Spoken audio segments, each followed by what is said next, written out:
Tervetuloa seuraamaan, miten Original Sokos Hotel Vaakunan tiloja uudistetaan.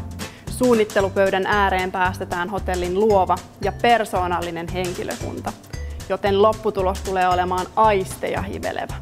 Minulla on täysi luotto heihin. Hyvänen aika! Ei sitä sinne! Anteeksi, minun on mentävä.